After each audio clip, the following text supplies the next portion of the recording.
नमस्कार, मैं S Kumar MS मुजबहाल से ऑनलाइन वीडियो लेक्चर क्लास में आपका स्वागत करता हूं।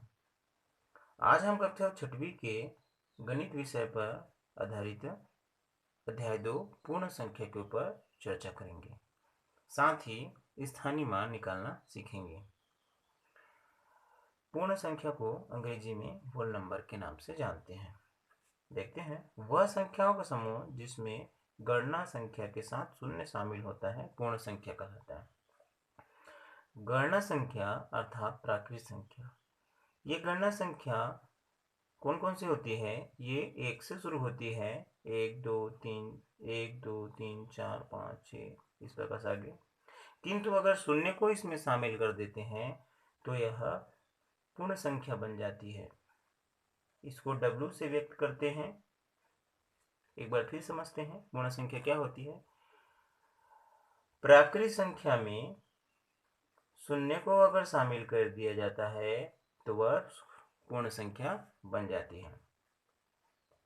सबसे छोटी हमने देखा, सबसे छोटी पूर्ण संख्या क्या प्राप्त हुई? शून्य। किंतु सबसे बड़ी पूर्ण संख्या प्राप्त नहीं किया जा सकता, क्योंकि हम जितनी भी बड़ी संख्या सोचेंगे उससे एक जोड़ देंगे, माफ कीजिए, उसमें एक जोड़ देंगे तो वह एक उससे बड़ी संख्या प्राप्त हो जाएगी। इसलिए सबसे बड़ी पूर्ण संख्या प्राप्त करना असंभव है। यहाँ जो शून्य है वह प्राकृत संख्या नहीं है, किंतु इसकी आवश्यकता हमें हमेशा पड़ती है। जैसे 2 में 2 घटाए 0 मिला, 2 प्राकृत संख्या है और 2 ये भी प्राकृत संख्या है, तो एक प्राकृत संख्या में उसी प्राकृत संख्या को घटा देने से क्या मिलता है? 0 मिलता है। जैसे कि 5 में 5 घटाए 0 मिला। एक और उदाहरण हम देखते हैं कि किसी पेड़ पर यदि 5 चिड़िया बैठी हुई हैं और पांचों चिड़िया उड़ जाती हैं, तो बताओ पेड़ पर कितने चिड़िया बची? तो बचे कहेंगे कुछ नहीं बचा है। इसका मतलब है कि वहां शून्य बचा है। तो इस प्रकार से शून्य की अवधारणा समझना आवश्यक है। एक और उदाहरण हम देखते हैं। रामू के पास 10 रुपये था। उसने 6 रुपये श्यामू को तथा 4 रुपये समारू को दे दिया, तो रामू के पास कितना रुपए बचा? सबसे पहले देखते हैं, रामू के पास 10 रुपये था, उसने 6 रुपये श्यामू को दे दिया, तो इसमें 10 में 6 घटा देंगे तो कितना प्राप्त होगा? 4। अब देखते हैं कि 4 रुपया बचा है और 4 रुपया उसने तो समारू को दे दिया, तो उसके पास कितना रुपये बचा? कुछ नहीं बचा। कुछ नहीं बचा, इसका मतलब कितना रुपये बचा? शून्य। तो इस प्रकार से हम पूर्ण संख्या के बारे में चर्चा किया। इसके पश्चात पूर्ण संख्या के जानने के पश्चात हम संख्या रेखा पर चर्चा करेंगे। संख्या रेखा को हमने अलग से वीडियो लेक्चर बनाया हुआ है, इसलिए हम इसके बाद स्थानीय मान निकालना हम सीखते हैं। देखते हैं स्थानीय मान। सभी बच्चे ने स्थानीय मान के बारे में प्राथमिक स्तर में जरूर सीखा होगा।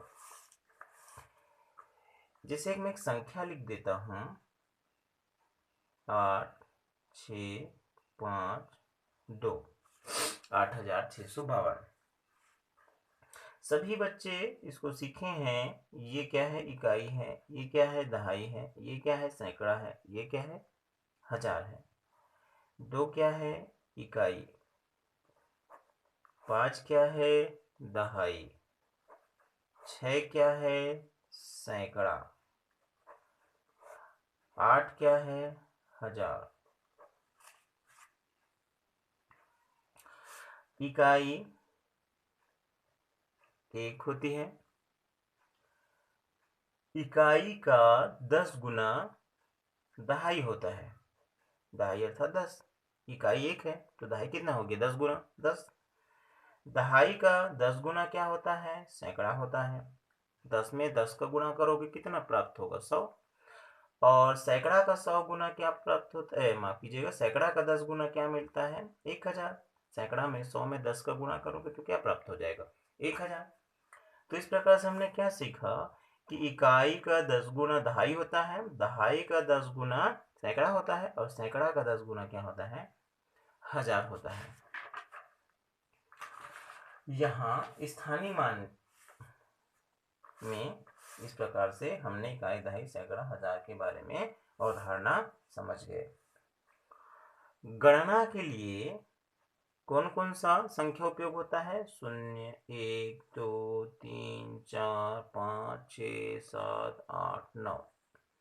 इस प्रकार से टोटल कितना संख्या होगा, 10 संख्या। और इसी 10 संख्या के प्रयोग करते हैं, इसी को हम दार्शनिक प्रणाली कहते हैं। कौन सी प्रणाली, दार्शनिक प्रणाली। दार्शनिक प्रणाली क्या होती है, गणना के लिए 0, 1, 2, 3, 4, 5, 6, 7, 8, 9, 10 अंकों का प्रयोग करते हैं, कुल 10 अंकों का प्रयोग करते हैं, इसी को हम दार्शनिक प्रणाली कहते हैं। अब हम जब देखते हैं कि संख्या का हम स्थानीय मान निकालने का कोशिश करते हैं, 8652 का स्थानीय मान निकालना सीखते हैं। तो सबसे पहले इकाई में 2, दहाई में 5, सैकड़ा के स्थान में 6 और 1000 के स्थान में 8 है। अब देखते हैं 2 का स्थानीय मान, तो 2 को 2 लिख देंगे, और इकाई के स्थान में है तो किससे गुणा कर देंगे, 1 से, तो हमें क्या मिला, 2 एकम 2। अब 5 का स्थानीय मान अगर पूछता है तो 5 का स्थानीय मान लिख देते हैं। ये कैसा निकालेंगे, 5 को लिख देंगे, इसको गुणा कर देंगे, किससे गुणा कर देंगे, क्योंकि 5 कहाँ पे है, ये तो दहाई के स्थान पे है, तो किससे गुणा करेंगे, दहाई अर्थात 10 से। तो 5 गुणित 10 कितना मिल गया, 50। अब देखते हैं अगर 6 का स्थानीय मान पूछते हैं तो 6 का स्थानीय मान क्या हो जाएगा, 6 का गुणा किससे कर देंगे, क्योंकि 6 सैकड़ा में है, तो सैकड़ा अर्थात 100 से गुणा कर देंगे, तो क्या प्राप्त हुआ, 600 प्राप्त हुआ। अगर इसमें 8 का स्थानीय मान पूछता है तो 8 का गुणा किससे कर देंगे, कौन से स्थान पर है, 1000 के स्थान पे है, तो किससे गुणा कर देंगे, 1000 से, तो क्या प्राप्त हो जाएगा, 8000। तो हमने क्या सीखा, 8652 का अलग अलग स्थान पर स्थानीय मान निकालना। 2 के स्थान पर स्थानीय मान 2 इकाई में है, 5 दहाई में है, 6 सैकड़ा में, 8 1000 में है। तो इस प्रकार से स्थानीय मान हमने अलग अलग स्थान का निकालना सीखा। अब इसकी सत्यता की जांच करते हैं। सत्यता की जांच कहने का मतलब है कि ये जो स्थानीय मान है सही निकला है कि नहीं निकला है। सभी को जोड़ देंगे, ये 8000 धन 600 धन 50 धन 2 बराबर, सभी को जोड़ने से हमको प्राप्त होता है 8652। तो हम यह सत्यता की जांच आसानी से कर लेते हैं। इस प्रकार से हमने आज पढ़ा पूर्ण संख्या क्या होती है, कौन कौन सी होती है, सबसे छोटी और सबसे बड़ी पूर्ण संख्या कौन सी होती है, और अंतिम में स्थानीय मान के ऊपर वीडियो लेक्चर देखा। इस प्रकार से हमारा यह वीडियो लेक्चर, यह क्लास जो है अभी यहीं खत्म होता है। अगले क्लास में हम, अगले वीडियो में हम संख्या रेखा पर चर्चा करेंगे। धन्यवाद।